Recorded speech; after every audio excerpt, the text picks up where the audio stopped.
Study आई 8 में आपका हम फिर से स्वागत करते हैं। मैं रामकृष्ण कुमार हीरा। आज हम एक नए टॉपिक पे बात करेंगे और उसके बारे में हम विस्तार से चर्चा करेंगे। वो बात है क्या कि नामीबिया से हाल ही में प्रधानमंत्री नरेंद्र मोदी के जन्मदिन पर 8 चीता आए थे। उस 8 चीता को कोहो नेशनल पार्क में छोड़ा गया है।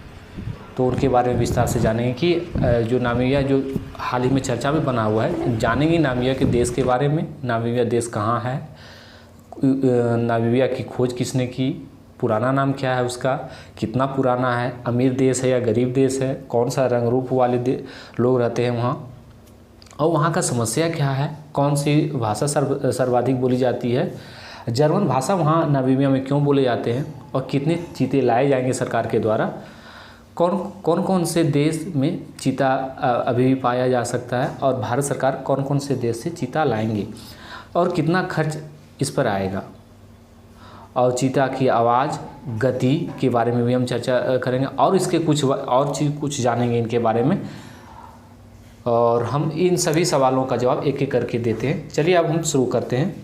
तो आप मेरे चैनल पर नए आए हैं तो आप मेरे चैनल को लाइक, सब्सक्राइब और शेयर करें। तो हम शुरू करते हैं। पहला है कि चीता को भारत की लाने की कहानी कब शुरू हुई। इनके बारे में विस्तार से जान लें, क्योंकि ये पहली बार नहीं है कि जब चीते देश में बसाने की कोशिश हो रही है। आज़ादी के 5 वर्ष बाद 1952 में देश में चीतों के विलुप्त होने का ऐलान किया गया। उसी वक्त सरकार ने चीतों के संरक्षण के विशेष प्रयास करने का ऐलान किया। 1970 के दशक में ईरान से एशियाई शेरों के बदले एशियाई चीते भारत लाने की कोशिश की गई थी, लेकिन वहाँ के जो शाह थे वो अदले बदले की बात कर दिए थे। तो उसी दौरान ईरान में चीते की कम आबादी और अफ्रीकी चीतों और ईरानी चीतों में समानता को देखते हुए यह तय किया गया कि अफ्रीकी चीते को ही लाया जाएगा। 2009 में देश में चीते लाने की कोशिश नए सिरे से शुरू हुई। इसके लिए African cheetah interaction project in India project शुरू किया गया। 2010 से 12 तक के दौरान में देश के 10 वन्य जीव अभ्यारण्य का सर्वेक्षण किया गया और मध्य प्रदेश के कुनल नेशनल पार्क लास्ट में इसका चयन किया गया। तो अब जानेंगे कि नामीबिया से लाए गए चीतों के लिए कुनो पार्क ही क्यों चुना गया, इसकी खासियत क्या है। सबसे बड़ी बात यह है कि नामीबिया से जो 8 चीते लाए गए हैं, लाने जो विशेष विमान ग्वालियर पहुंच चुकी है, और जब हम ये वीडियो रिकॉर्ड कर रहे हैं ये कार्यक्रम हो चुका है, लेकिन उसके बाद हम इसके पूरे अच्छे से हम विस्तार से वर्णन करें, इसके बारे में हमने अध्ययन किया है, उसके बाद हम इसका वीडियो लाए हैं। तो इसके बारे में जान लें कि नामीबिया से जो 8 चीते लेकर विशेष विमान से ग्वालियर पहुंच चुकी है। यहाँ उनके मध्य प्रदेश में कुनल पॉपुलर राष्ट्रीय उद्यान, याद रखिए ये एग्जाम में पूछा कि किस राष्ट्रीय उद्यान में चीतों को रखा गया है, जो कि 345 वर्ग किलोमीटर में फैला हुआ है। इन चीतों को यहाँ रखने का सबसे बड़ा कारण यह है कि इसके आसपास में कोई बस्ती नहीं है। यह वन क्षेत्र छत्तीसगढ़ के कोरिया के साल जंगलों के बहुत करीब है। मतलब कि जहाँ पे ये रखा गया है वो छत्तीसगढ़ का सीमा लगता होगा, और वहाँ जो कोरिया जंगल है जो बहुत दिनों पहले भी छत्तीसगढ़ में भी पाया गया था, और आप कुनो नेशनल पार्क में लास्ट अंतिम बार देखा गया है चीता को, जो आज़ादी के 5 साल बाद जो हम बात कर रहे थे पिछले में, उसमें देखा गया। तो ये दोनों बस्ती है, ये जो दोनों राज्य का जो सीमावर्ती जंगली इलाका है जो यहाँ से करीब है, इसलिए इन्हीं जंगलों के लगभग 70 साल पहले अंतिम बार चीते थे। हमने इस बात को पहले भी हम चर्चा की है। और 2010 और 2012 के बीच में मध्य प्रदेश, छत्तीसगढ़, राजस्थान, गुजरात, उत्तर प्रदेश में 10 जगहों का सर्वेक्षण किया गया था। बाद में यह पाया गया कि कुनो चीता को रखने के लिए सबसे उपयुक्त जगह है। अब जान लें कि भारतीय वन्य जीवन संस्थान, भारतीय वन्य जीवन ट्रस्ट WTI ने जलवा सी ऐप से पड़े आबादी सहित अन्य पहलू पर ध्यान रखते हुए यह सर्वे किया कि कूनो सबसे उपयुक्त जगह करार दिया गया है। अब जान लें कि राष्ट्रीय कूनो पार्क पर एक नज़र डालिए कि ऐसा ही क्यों है जो राष्ट्रीय कूनो पार्क। राष्ट्रीय कूनो पार्क को जो कूनो है कब बना, ये वर्ष 1981 में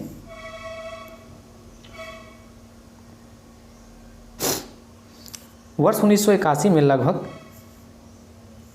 33,000 वर्ग किलोमीटर में एक बड़े वन क्षेत्र के अंतर्गत लगभग 342 वर्ग किलोमीटर में कूनो वन्य जीव अभ्यारण्य की स्थापना की गई थी। वर्ष 2018 में इस क्षेत्र के महत्व को देखते हुए राष्ट्रीय उद्यान का दर्जा दे दिया गया। इस पार्क से कूनो नदी प्रवाहित होती है। अगर एग्जाम में पूछा कि कूनो नेशनल पार्क में कौन सी नदी प्रवाहित होती है, तो कूनो नदी प्रवाहित होती है और वही नदी के नाम पर इसका नाम कूनो राष्ट्रीय उद्यान राष्ट्रीय पार्क रखा गया है। यह मध्य प्रदेश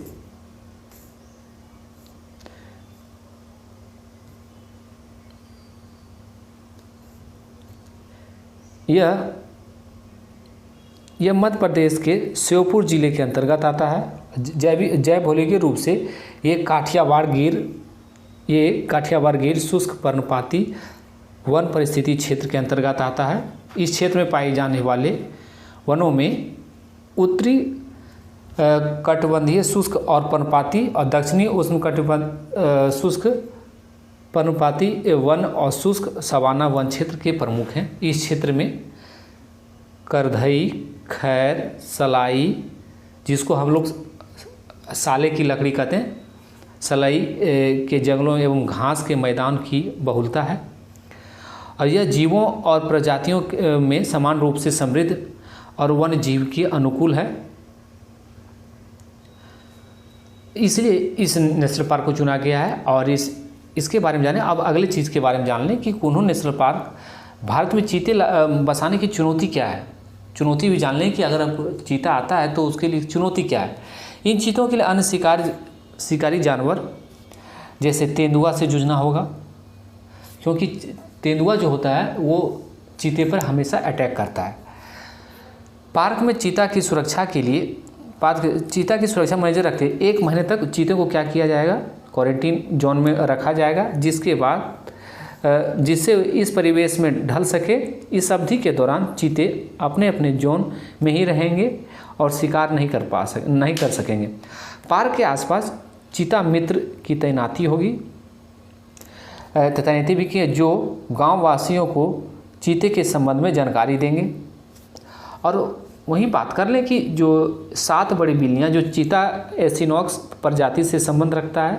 पैंथरा सबसे बड़ी जंगली बिल्लियों की प्रजाति है, जिसमें शेर, तेंदुआ, जगुआर, बाघ, हिम तेंदुआ शामिल है।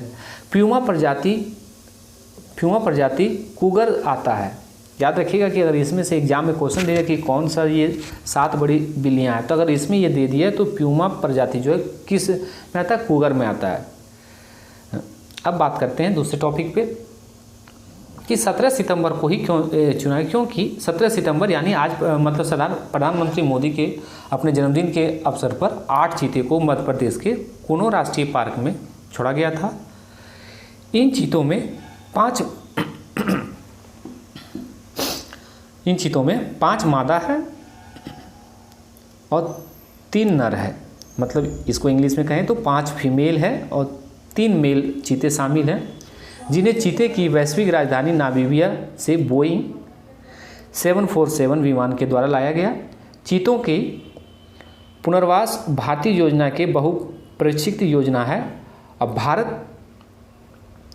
इस वर्ष भारत 12 और चीते लाने जाने की योजना है। भारत में चीते वर्ष 1952 में विलुप्त घोषित कर दिया गया था।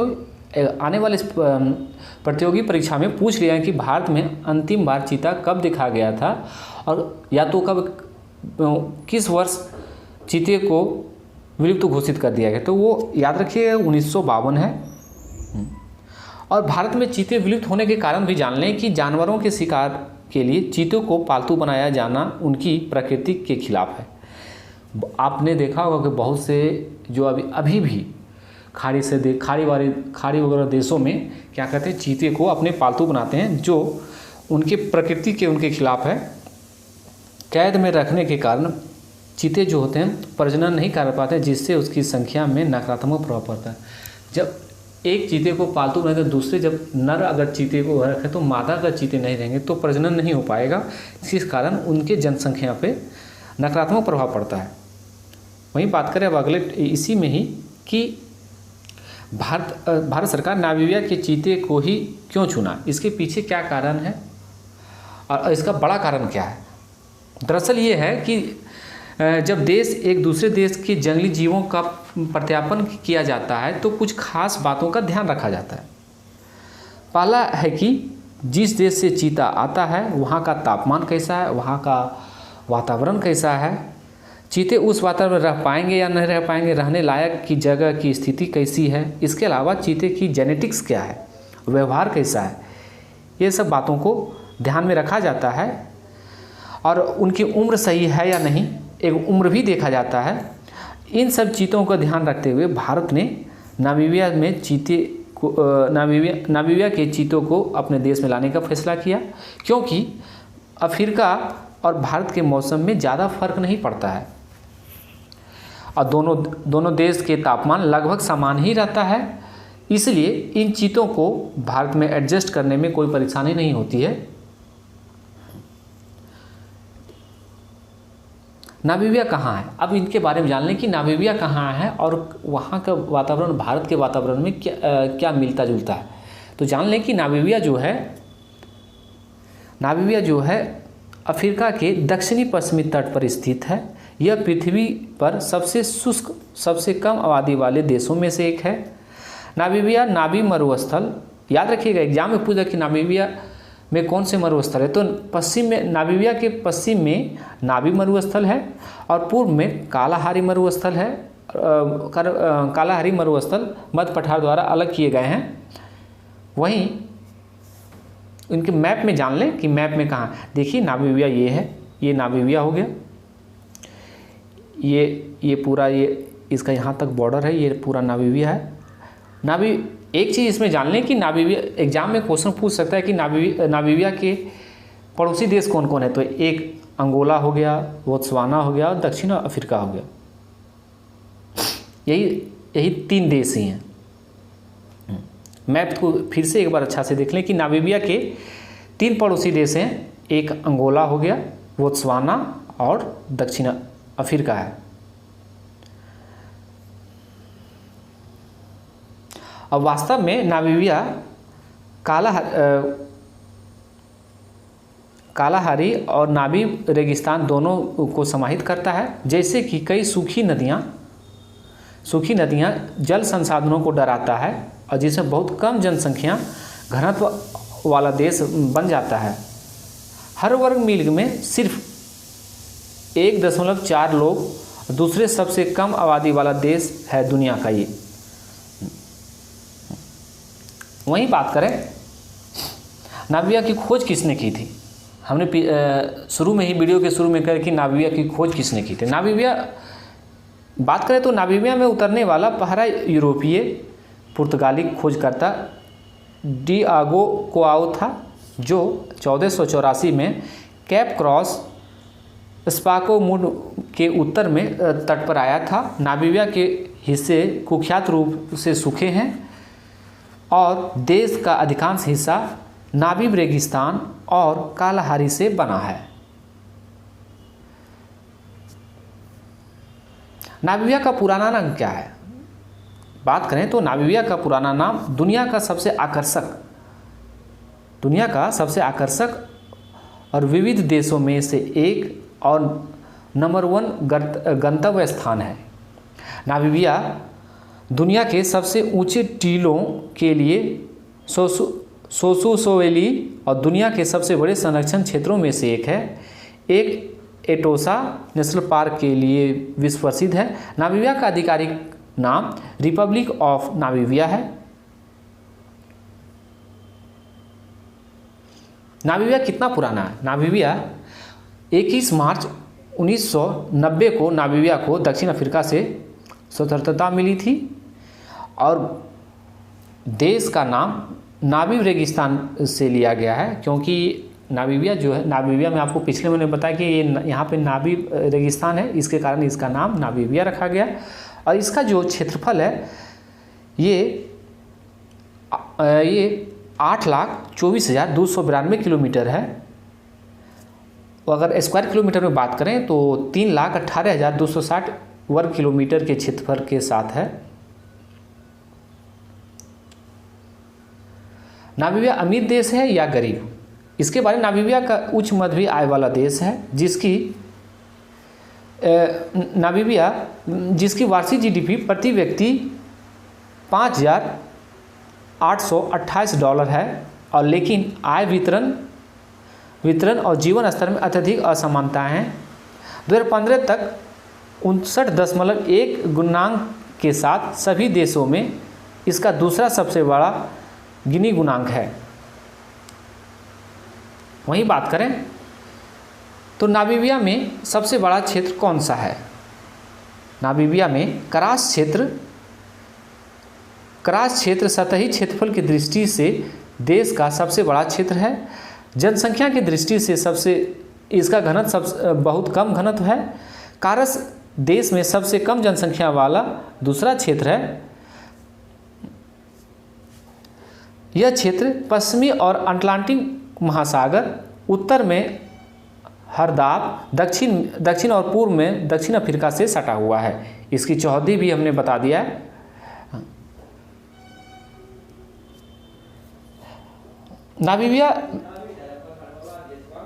नामीबिया में कौन से रंग वाले लोग रहते हैं? सामान्य तौर पर विहडोक के दक्षिण के अधिकांश नामीबिया में गोरों की उच्च अनुपात है, जबकि मध्य अनुपात में अश्वेतों की उच्च सांद्रता है।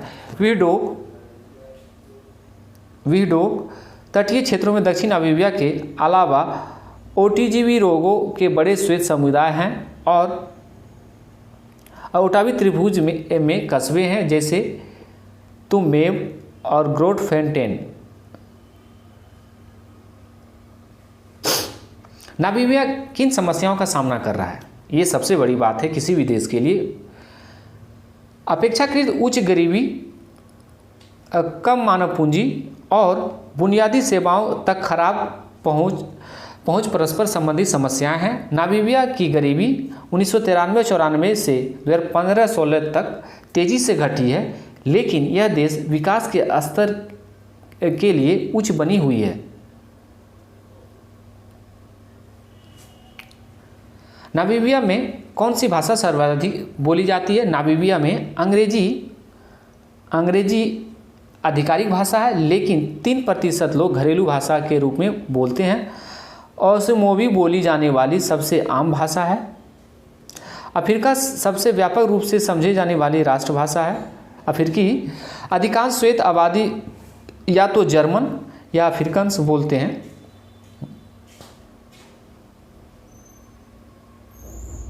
नामीबिया जर्मन क्यों बोलता है? 20,000 जर्मन नामीबियाई जो अपनी मातृभाषा के रूप में जर्मन बोलते हैं दक्षिण पश्चिमी अफ्रीका के नामीबिया में रहते हैं। वे जर्मन उपनिवेशवादियों के वंशज हैं। जर्मन दक्षिण पश्चिमी अफ्रीका का उपनिवेश 1884 से 1915 तक अस्तित्व में था, जिसके कारण वहाँ पे जर्मन बोले जाते हैं।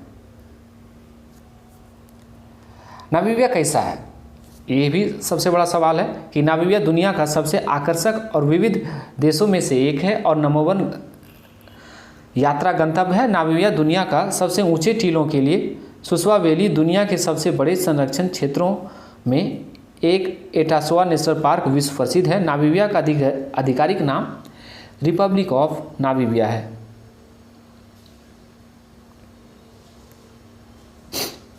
नामीबिया से कितने चीते लाएंगे? सबसे बड़ा सवाल है कि भारत कितने और चीते लाएंगे। कुल 25 चीते लाए जाएंगे भारत सरकार के द्वारा। ये प्रोजेक्ट चीता के तहत ये लाया जा रहा है।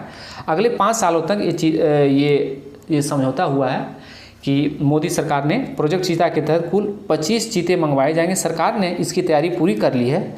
चीता प्रोजेक्ट से जुड़े एक वरिष्ठ अधिकारी ने बताया कि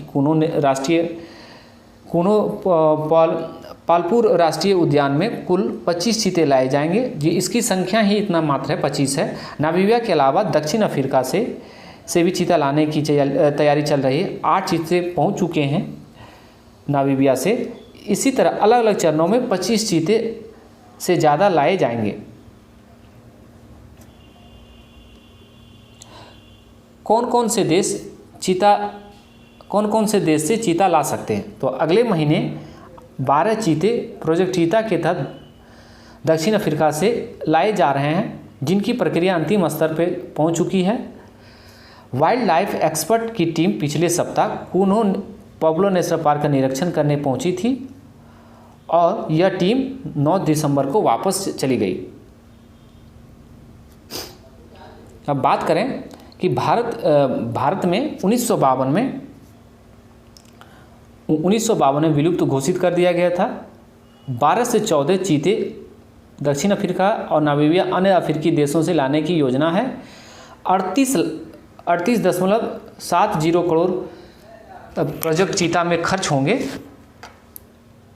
और यह जो सूचना है ये पर्यावरण वन जलवायु परिवर्तन मंत्रालय के द्वारा ये सूचित किया गया। अब जान लें चीता की स्पीड क्या है। चीता जो शब्द है वो हिंदी शब्द चीती से आया है। चीता बिल्लियों या चिड़ियों जैसी आवाज़ निकालते हैं। गति पकड़ने में स्पोर्ट्स कार से तेज़ है और 0 से 90 किलोमीटर की रफ्तार 3 सेकंड में पहुंच सकते हैं। 300 मीटर से अधिक दूरी तक तेज़ नहीं दौड़ते हैं और तेज़ धूप में भी यह साफ से देख सकते हैं। And thank you for watching study आइट। हमने इस पर जितना हुआ चीता के बारे में हमने बताया और आने वाले नेक्स्ट नए टॉपिक पर फिर हम बात करेंगे और आने वाले समय मॉडर्न हिस्ट्री के हम क्वेश्चन लेके आ रहे हैं जो प्रीवियस ईयर में पूछे गए हैं घटना चक्र के। And thank you for watching study right.